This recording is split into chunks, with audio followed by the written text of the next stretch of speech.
Radio Grand Lac, la radio d'Aix-les-Bains, du lac du Bourget et du territoire Grand Lac.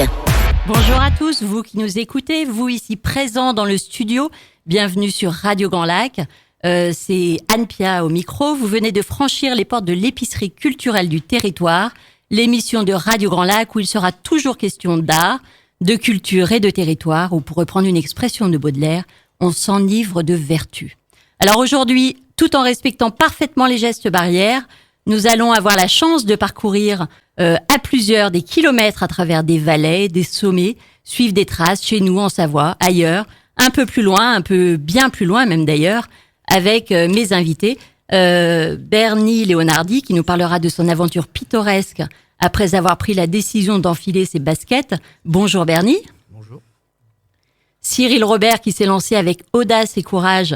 C'est un peu comme ça que j'avais envie de le dire.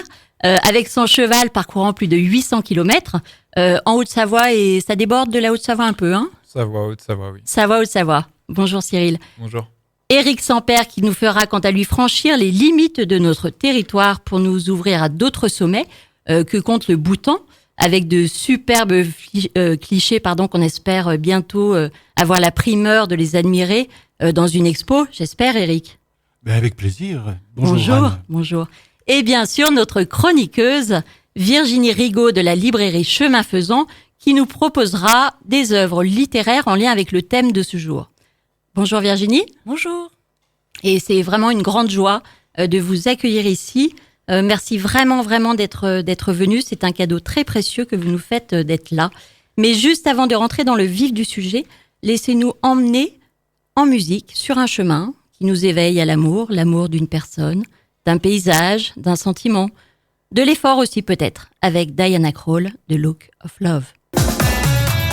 Radio Grand Lac, la radio d'Aix-les-Bains, du lac du Bourget et du territoire Grand Lac. Bonjour à tous, vous qui nous retrouvez sur Radio Grand Lac, bientôt sur la 92.1 FM. Vous nous suivez actuellement sur www.radiograndlac.com dans l'épicerie culturelle du territoire, et je suis toujours avec mes invités Bernie Leonardi, Cyril Robert, Éric Sampère et notre chroniqueuse Virginie Rigaud de la librairie Chemin Faisant. Alors tous trois ont une histoire un peu particulière qu'ils ont vécue, qu'ils continuent de vivre avec, on va dire, un objet, une paire de baskets, un animal, des sensations, des rencontres. C'est un mélange de beaucoup de choses en fait qui fait que leur aventure finalement dans la nature va se dérouler aussi au niveau spirituel. Et je crois que je vais leur laisser la parole puisque c'est eux qui vont être le mieux placés pour en parler. Alors tout de suite, on va voir avec toi, Bernie Leonardi. Alors Bernie, je te dis tu, on se connaît ? On se connaît, on est du même village. Alors c'est pas pour ça que je t'ai invité. On est du plus beau village. Ça y est, ça commence. On est du plus beau village. On est de Saint-Ophange. Voilà, donc on va le dire un petit peu plus fort. Nous sommes de Saint-Ophange et fiers de ce beau village. En quoi il est beau, Bernie ? Parce qu'il y fait bon vivre, parce que les gens sont extraordinaires. Il y a une qualité de vie qui est formidable. Oh, ils vont être contents, ceux qui écoutent, de Saint-Ophange. Et puis on peut parler aussi du paysage, parce que je crois que... Allez, on est sous les contreforts de la montagne de Bange, donc on a le soleil couchant sur la dent du chat. Et voilà, c'est parfait, on est sur une belle combe, voilà, on est bien. D'accord. Moi je suis à 2 pas des randonnées, je pars souvent. Je bascule sur les Bauges. Alors c'est un peu le sujet aussi, c'est un peu pour cela que tu es là, notamment parce que tu es aussi l'auteur d'un livre qui s'appelle De la trace à la plume, qui va retracer en fait ton parcours à travers, peut-être pour commencer les Bauges, tu me diras si je me trompe, en tout cas qui raconte ton histoire à partir du moment... à partir d'un point de départ qui a été de chausser tes baskets et te lancer dans le défi du trail. C'est ça, exactement. Moi, ça fait 40 ans que je suis dans les Bauges. Et un jour, je me suis regardé dans une glace et je me suis dit, c'est plus possible. Il faut que tu prennes tes baskets et que tu cours Forest. Je me suis exactement fait cette citation du film. Parce que j'en pouvais plus de me voir, j'avais perdu l'estime de moi. Enfin, j'étais tombé dans un spleen un peu baudelairien. Donc j'ai pris des baskets et j'ai couru. Voilà. Donc j'ai d'abord fait un tour du lac du plan d'eau du Châtelard. J'ai fait un tour du lac qui faisait 1 kilomètre. Et j'étais à l'agonie. Et à partir de là, je me suis dit, je courirai tous les jours. Je me suis inscrit au semi-marathon d'Annecy qui était 6 mois après. Mais quelle force de caractère! J'y suis allé tous les jours, je l'ai fait. Puis après, je suis reparti sur les sentiers. Et le cheminement du livre arrive en 2018, où j'ai terminé avec panache, parce que j'aime bien ce mot, les 80 km du Grand Trail des Templiers à Millau. Donc c'était une progression et je me suis dit, ça fait 8 ans, 7 ans que je cours. Je vais tout remettre dans un livre pour retracer un peu un septennat de course à pied et pour redonner un peu cette envie, se dire que la ténacité, au bout d'un moment, ça paye.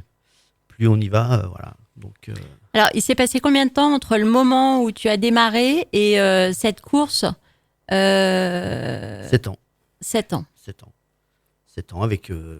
j'ai commencé par des 10 km, des semi-marathons, des petits trails de 15 km, 20, 30, 50.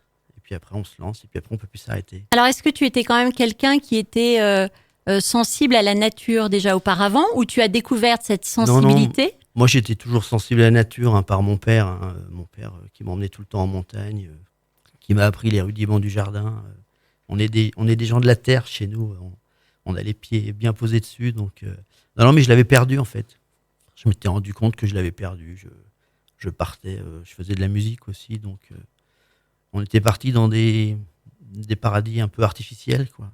Dans des sphères un peu plus planantes. Voilà. Et mes baskets m'ont remis dans le droit chemin. Voilà. À partir du moment où j'ai fait ce tour de lac, voilà, ça m'a plus quitté. Et qu'est-ce qui fait quel a été quand même ce déclic? Parce que tu expliquais qu'au bout de ce tour, tu as quand même souffert. Oui. C'est-à-dire comment on peut avoir cette force de caractère, même si on peut avoir la volonté de se dire, tiens, je vais me lancer, je vais essayer de me dépasser. Est-ce que c'était Moi, c'était un déclic physique. Je me suis vu dans la glace, j'ai pas pu me supporter. Donc, je faisais 15 kilos de plus quand même. Oui. Donc, à un moment donné, je me suis dit, il faut que tu fasses quelque chose. Et je suis parti. Je me suis remémoré l'épigramme de Juvénal, là. Mens sana in corpore sano. Et je me suis dit, maintenant, il faut que tu cours tous les jours, tous les jours, tous les jours. Je sortais, il pleuvait, il neigeait, je sortais tous les jours.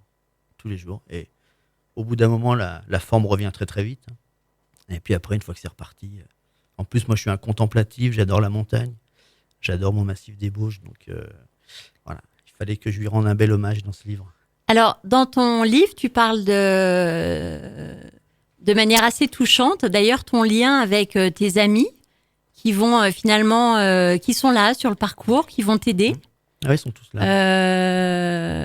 Ta famille aussi également, qui est très présente dans ce livre. Mon père me suit partout dans ce livre. Il y a des références à mon père partout. C'est lui qui m'a emmené en montagne, c'est lui qui m'a appris à faire du potager. D'ailleurs, je le salue là où il est parce qu'il est parti il y a 2 mois. On le salue bien. Il t'écoute. C'était Marius. Mais voilà, je sais que je lui dois beaucoup. Et chaque fois que je remonte en montagne, j'ai toujours cette contemplation. Il m'a toujours appris que la montagne était toujours reconnaissante à partir du moment où on la redescendait par l'autre flanc, qu'elle nous laissait passer. Et voilà, moi, chaque fois que je monte en montagne, d'ailleurs, j'aime bien monter seul parce que j'aime cette solitude et la contemplation, en fait. J'aime ça. En tout cas, vraiment, on le retrouve vraiment dans ton livre.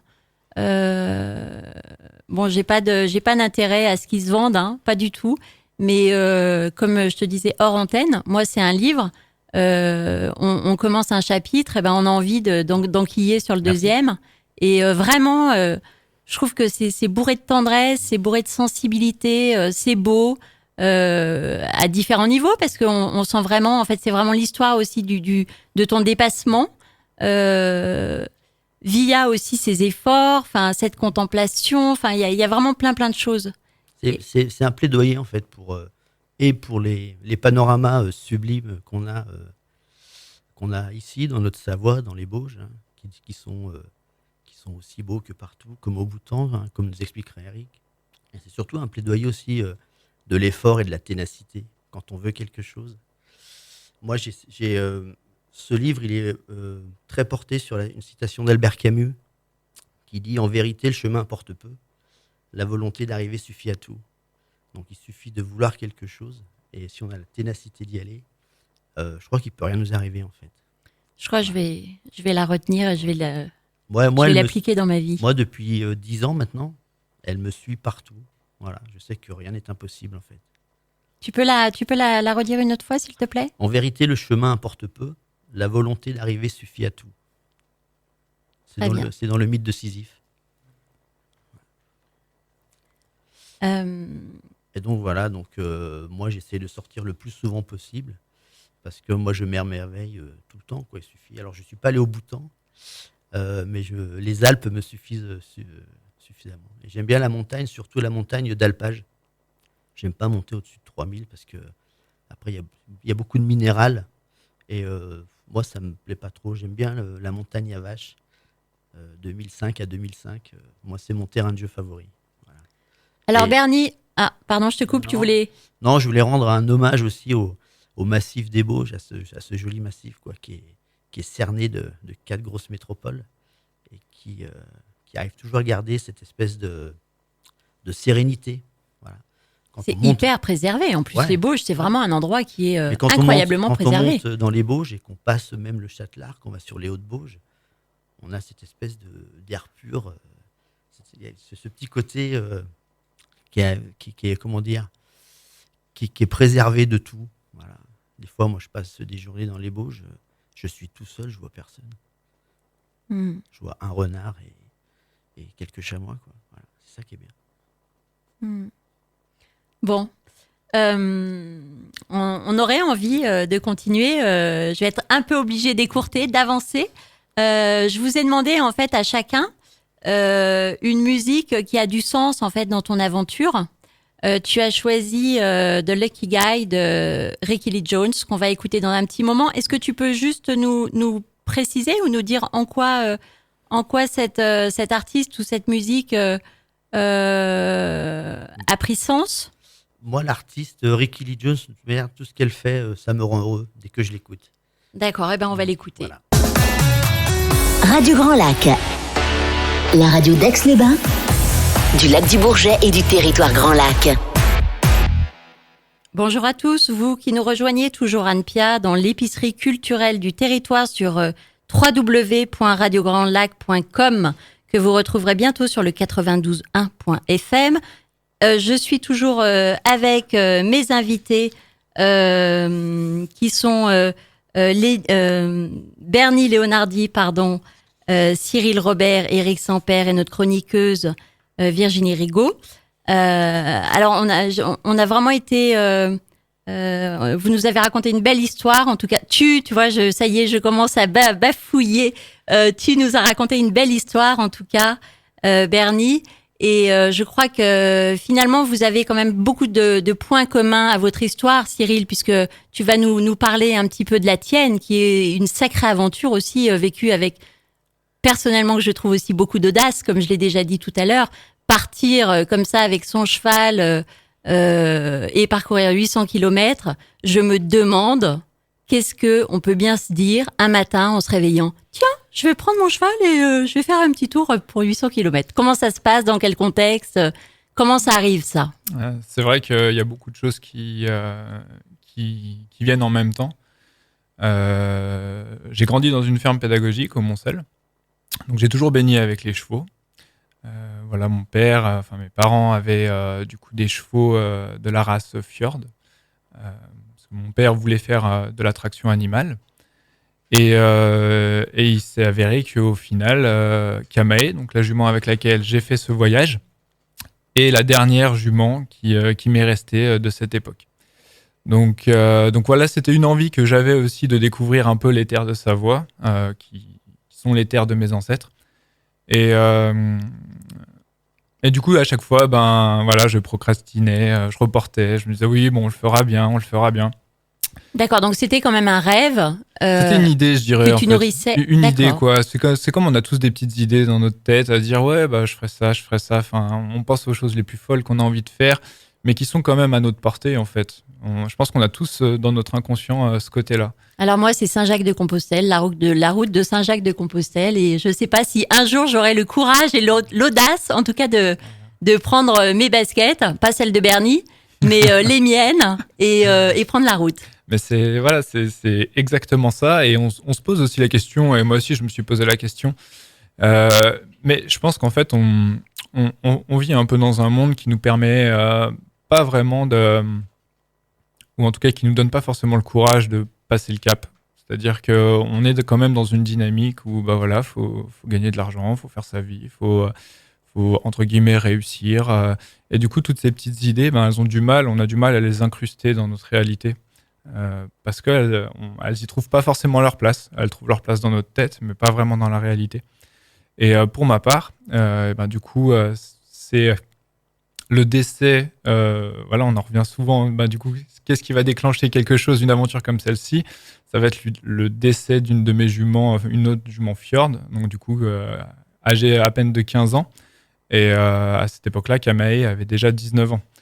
Et donc là, ça m'a fait un peu un électrochoc. Je me suis dit, ok, si tu veux le faire, c'est maintenant, quoi. Donc en fait, ça veut dire quel lien en fait tu avais vraiment avec toutes ces juments? Ça veut dire que tu les montais quand même régulièrement auparavant, ou alors elles étaient toujours là autour de toi? Elles étaient là, mais en fait mes parents ont arrêté la ferme pédagogique. Du coup, elles étaient dans les prés, mais elles servaient plus vraiment parce qu'on s'en servait beaucoup pour justement mettre un lien un peu avec les enfants qui venaient à la ferme. Et en fait, donc du coup, avant de faire ce voyage, je suis parti faire une formation accompagnateur de tourisme équestre parce que justement, ça m'embêtait un peu de voir mes chevaux un peu entre guillemets servir de tondeuse. Et je me suis dit, ils peuvent faire mieux, quoi. Ils peuvent faire mieux. Ils ont un potentiel. Et Kamae, je savais qu'elle avait un très gros potentiel, de par son intelligence, de par sa force de caractère. Et souvent, dans le milieu équestre, on a vu que les chevaux parlent pas, et au final, on leur colle nos limites. Et souvent, on se plaît à se dire, mais non, c'est pas possible.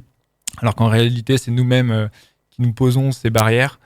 Et voilà, je savais que Kamae avait un très fort potentiel. Et aussi, je voulais un peu voir jusqu'où elle était, entre guillemets, capable d'aller, sans l'obliger, en fait. Parce que voilà, presque, on a envie on peut imaginer qu'il y a une identification même par rapport à ce que tu dis de toi et de ton cheval. Tu vois, quand tu parles de limites, et de quelle manière finalement aussi Kamae ne t'a pas aidé à dépasser tes limites?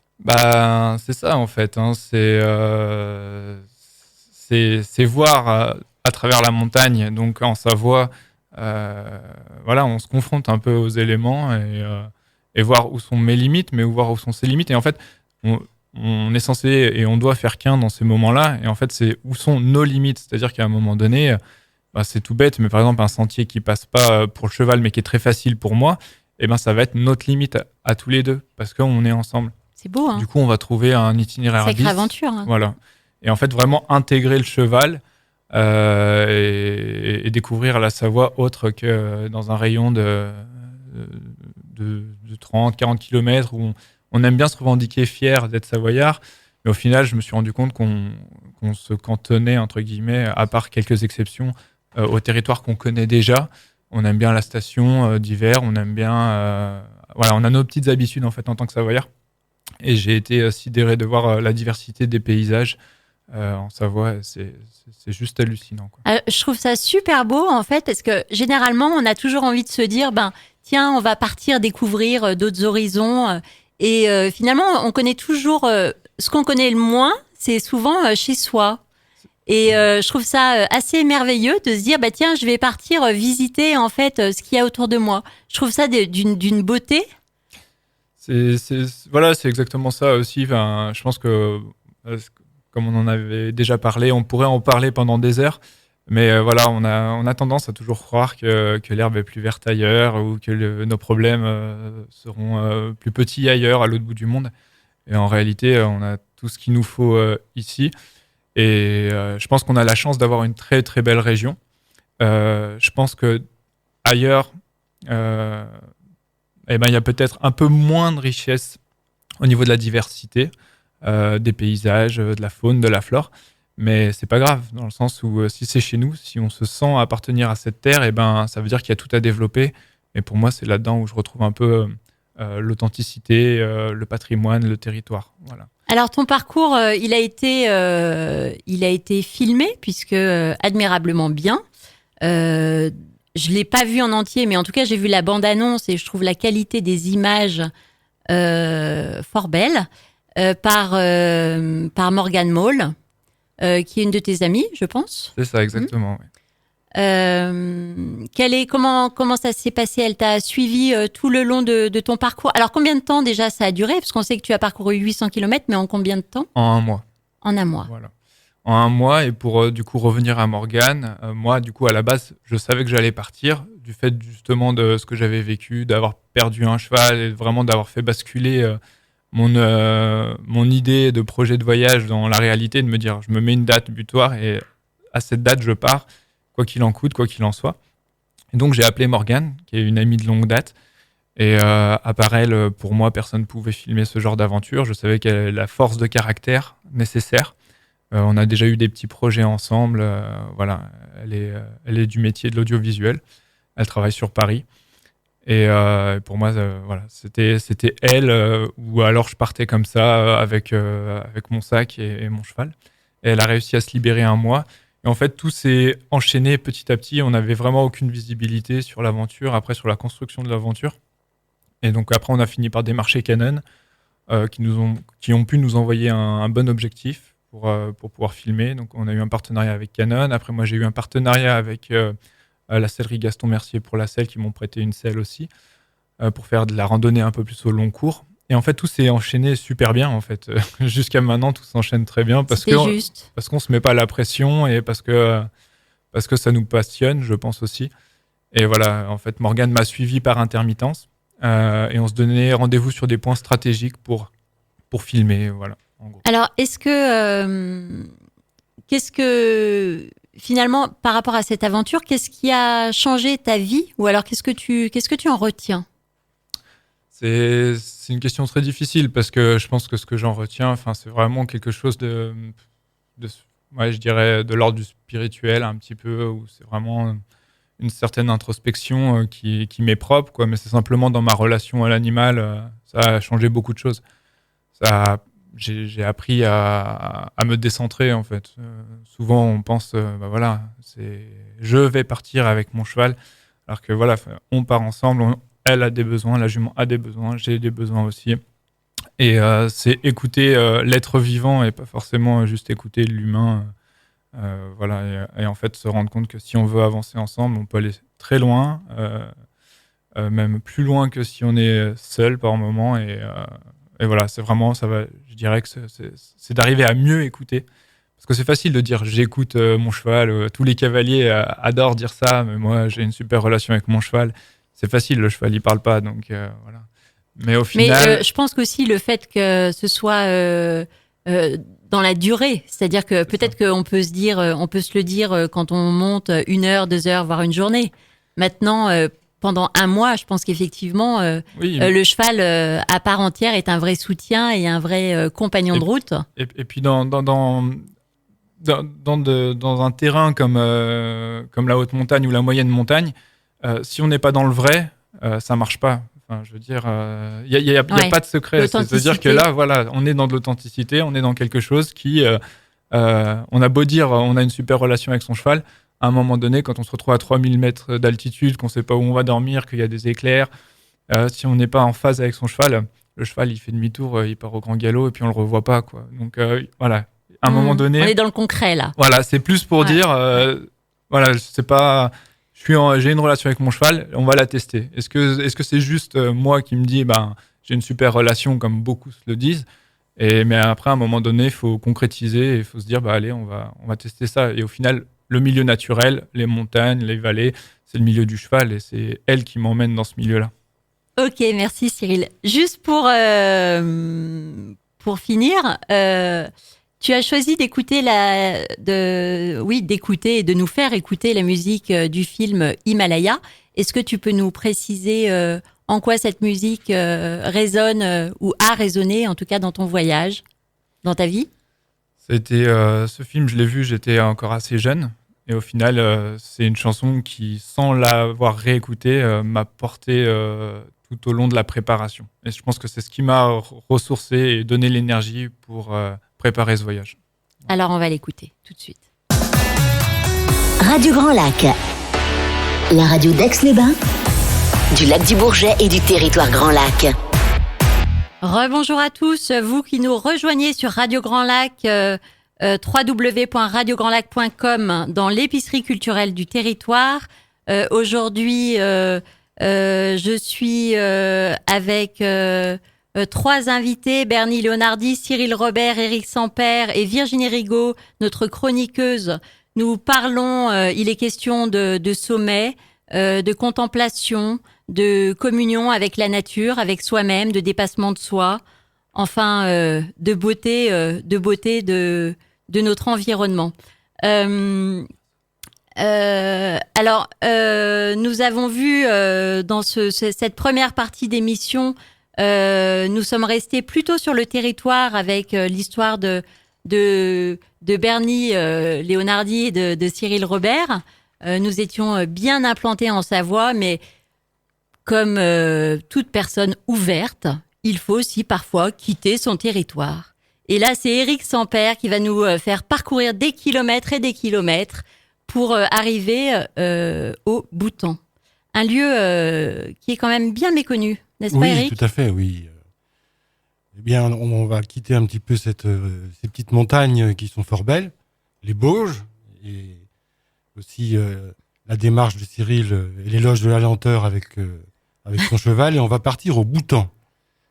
Et le Bhoutan, déjà, c'est où ? Parce que souvent, les gens me disent c'est en Afrique. Mais non, c'est pas en Afrique. C'est un pays de l'Himalaya qui est coincé entre 2 grands géants, la Chine au nord et l'Inde juste en dessous. C'est un pays relativement préservé qui longtemps a été fermé au tourisme. Il a été ouvert au tourisme seulement en 1974. C'est un pays tout petit peu comme la Suisse, voilà, aussi au niveau de la grandeur. Je vous donne quelques informations pour situer un peu l'endroit. C'est une monarchie. Une monarchie qui était une monarchie absolue jusqu'en 2008, qui maintenant est une monarchie constitutionnelle et parlementaire. Et il y a une notion importante là-bas, je dirais, quand on parle du Bhoutan, souvent les titres des journaux, c'est le pays du bonheur national brut. C'est une notion qui est extrêmement importante dans ce pays. Le précédent roi a décidé d'instaurer cette chose dans la Constitution, ce qui est unique au monde. Ça repose sur 372, sur quatre piliers, en fait. Une croissance éco-responsable, une conservation de la culture, une sauvegarde environnementale et une gouvernance responsable. Voilà en gros quelques informations. Il y a eu à peu près 800 000 habitants. Voilà. Alors Éric, tu sembles bien maîtriser le sujet quand même. Peux-tu nous dire qu'est-ce qui t'a emmené en fait sur ce territoire ? En fait, c'est un reportage qui m'était proposé. La première fois que j'y suis allé, c'est en 1992. Oui. Parce que c'est vrai, on l'a pas dit, tu es quand même photographe. Voilà, photographe, reporter, donc je me balade un peu partout. Mais j'ai choisi ce pays parce que par rapport à la thématique, on est complètement, je dirais, dans l'aspect bouddhisme, religieux, nature. Donc c'est des territoires qui sont uniques par rapport, je dirais, à l'éloge de la lenteur, par rapport à... Il faut marcher dans ce pays. Et ça correspond un petit peu à la démarche de nos 2 autres interlocuteurs, là. Et en fait, il y a une spiritualité qui est absolument extraordinaire. C'est le bouddhisme tibétain. Tout est basé sur le bouddhisme. Lorsque parfois vous marchez, vous devez passer les temples, mais vous devez les passer par la gauche. Et puis, il y a aussi, je dirais, en tant que photographe, il y a l'image. Et l'image, c'est les gens. Donc, les gens sont absolument joyeux, toujours dans la contemplation, toujours dans la relation avec la nature. C'est quelque chose d'extrêmement important. Il faut savoir que le pays, il y a l'exigence de conserver plus de 60% du territoire qui est une forêt. C'est d'ailleurs le seul pays au monde à avoir une impact carbone, négative au monde. C'est assez remarquable. Oui, tout à fait. Donc tu as pu vraiment, quelque part, donc c'est un pays aussi précurseur dans leur manière de vivre avec la nature, en harmonie avec la nature. Tout à fait, parce que en fait, il y a pas d'industrie à part l'utilisation de l'eau pour faire de l'électricité. Tout est basé, je dirais, sur la relation avec la nature. Donc c'est essentiellement des éleveurs, des agriculteurs. Il y a des ethnies partout. La moyenne du pays en altitude, vous passez de forêts subtropicales au départ au nord de l'Inde jusqu'en Chine. Vous avez des sommets qui sont à plus de 7000. Le plus haut sommet, je crois, par mémoire, s'appelle le Kangarsung Pung. Il fait 7550. Alors, c'est pas pour Bernie, hein, n'est-ce pas? Non, c'est pas pour Bernie, oui. Mais il faut savoir. Qui me disait qu'il dépassait pas les montagnes à vaches. Je crois que là, on l'a perdu. Mais Bernie, tu pourrais. La minéralité du terrain, voilà, moi je suis plus sur les alpages à 2005, 3000. Bernie, tu pourrais aller là-bas, mais grimper jusqu'à 6000. C'est parce qu'en fait, depuis 1974, il est interdit de gravir les montagnes parce qu'elles sont sacrées. Il les préserve. Et notamment, cette montagne dont je parlais tout à l'heure, c'est le plus haut sommet du monde, le Kangarsung Pung, à jamais avoir été gravi. C'est un peu unique, enfin, c'est des images, voilà. Alors, au-delà aussi du paysage, au-delà de toute cette nature et cette abondance aussi au naturel, bon, je l'ai pas très bien dit, mais je parle d'abondance parce que je sais, c'est un pays qui regorge quand même de beauté tant au paysage qu'au niveau humain. J'avais envie de te dire quelles sont les rencontres marquantes que tu as faites là-bas. Les rencontres. Alors, je sais que tu m'avais dit aussi que tu avais rencontré le roi. Je l'ai rencontré, le précédent roi, c'est-à-dire je l'ai vu. Il faut savoir que ce précédent roi donne des audiences à sa population. Vous pouvez lui poser des questions, mais il y a pratiquement aucune photo et aucun article qui a été fait sur lui. Bon, maintenant le nouveau roi est, je dirais, beaucoup plus moderne. Il faut savoir, par exemple, que le précédent roi, parce que la polygamie est une pratique fréquente, elle existe encore dans les paysages reculés, mais le précédent roi avait, par exemple, 4 femmes qui étaient 4 sœurs. Mais lors du mariage du roi actuel, qui est le 5e roi du Bhoutan, il y a eu un changement, parce qu'il a pris la main de son épouse.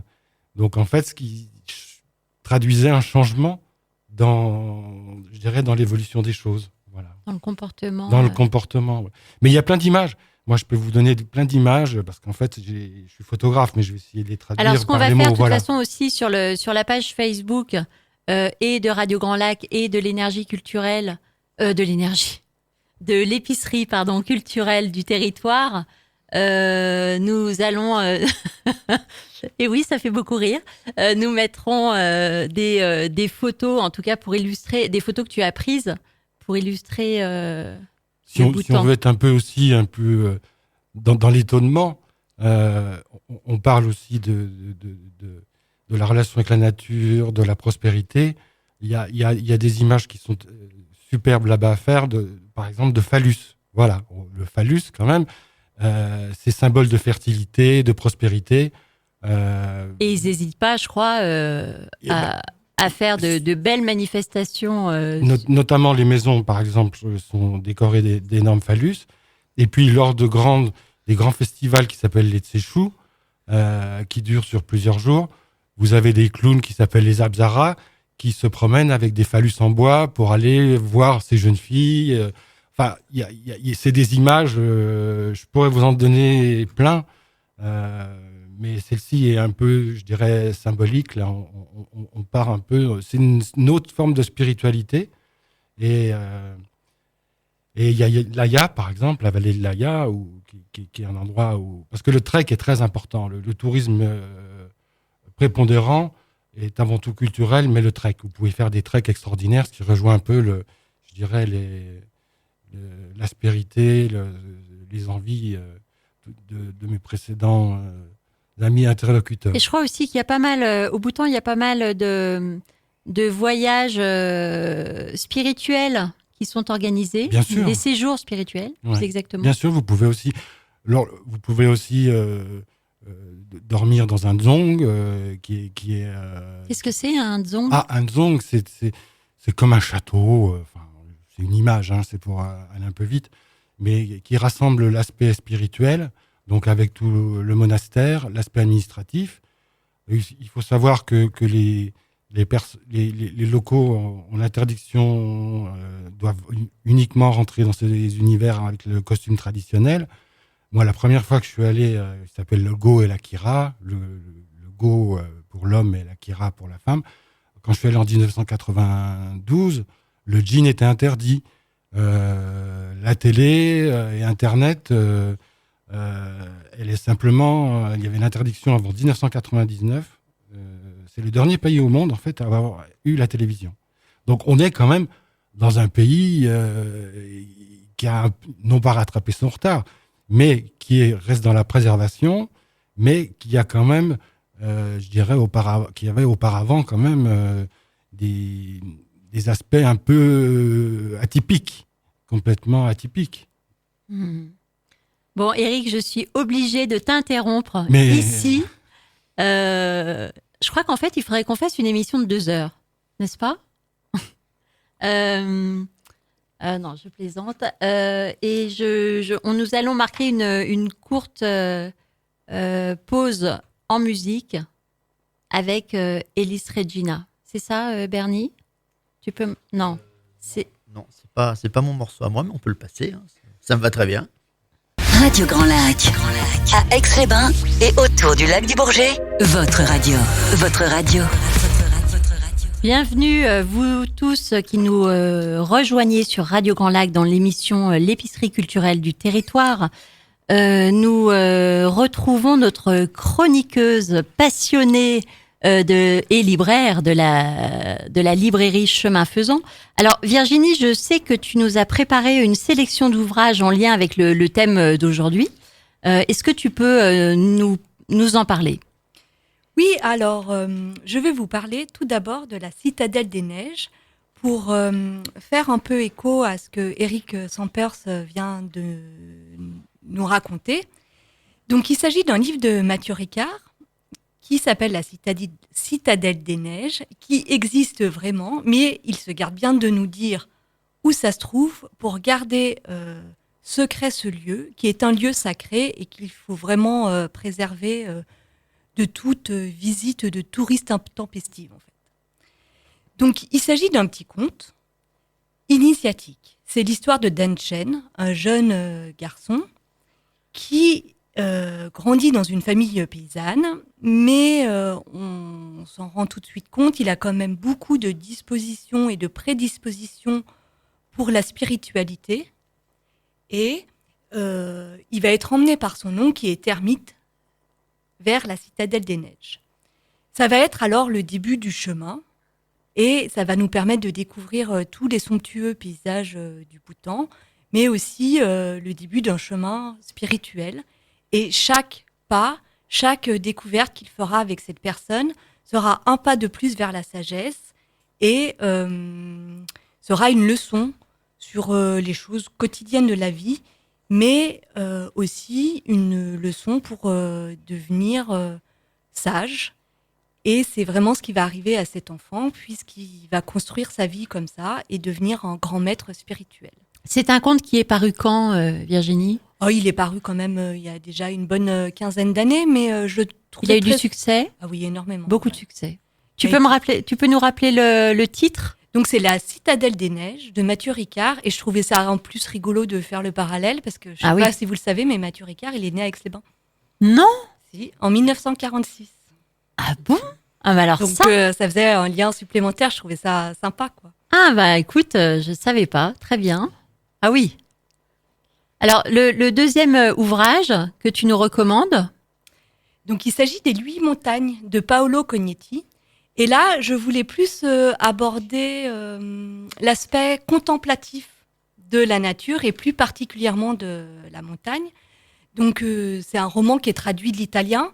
Donc quand vous le lisez, je pense que franchement, vous pouvez reconnaître les paysages de chez nous, hein, parce que ça se passe en Val d'Aos et il y a quand même beaucoup de correspondances. Mais c'est aussi un roman sur la filiation, l'amitié, la mort, bref, la vie. Mais ce qui nous intéresse aujourd'hui, c'est plutôt l'aspect de contemplatif de la montagne et tout ce que ça peut nous apporter.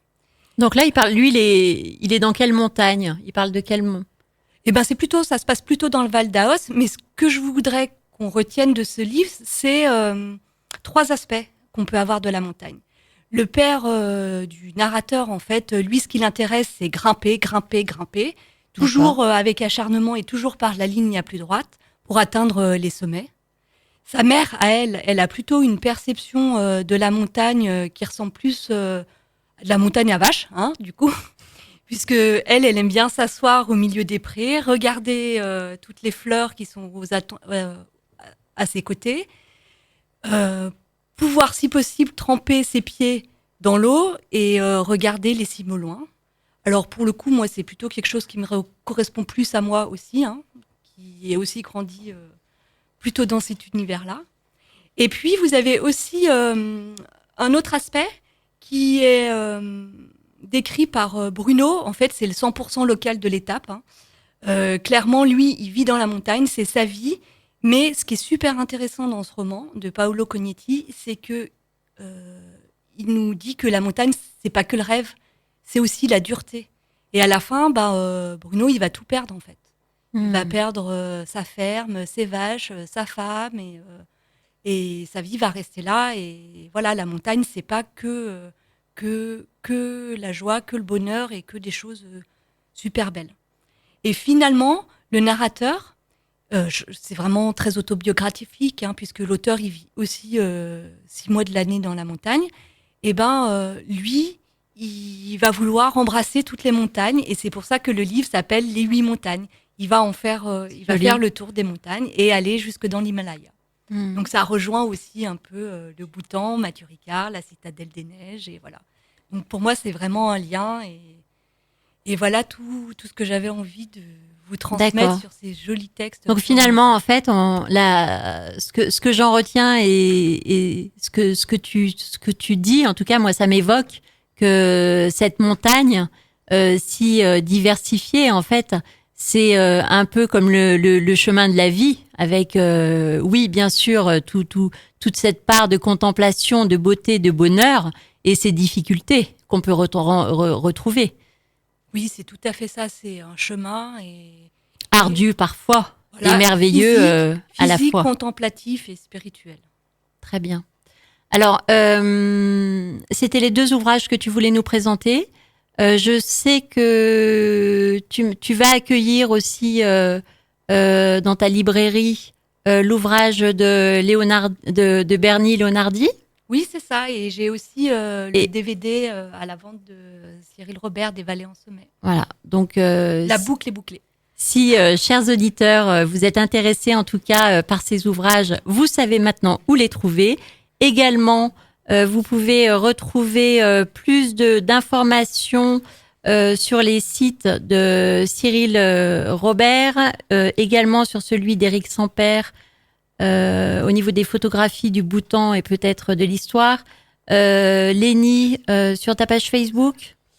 Oui, j'ai une page Facebook personnelle et une page de la trace à la plume. Voilà. Donc, et également. Et aussi sur le site des éditions Tot.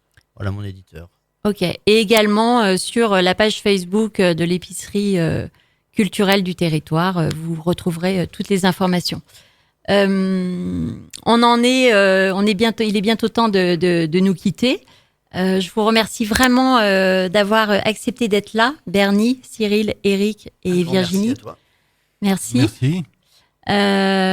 C'était vraiment une joie, en tout cas, de pouvoir vous écouter et de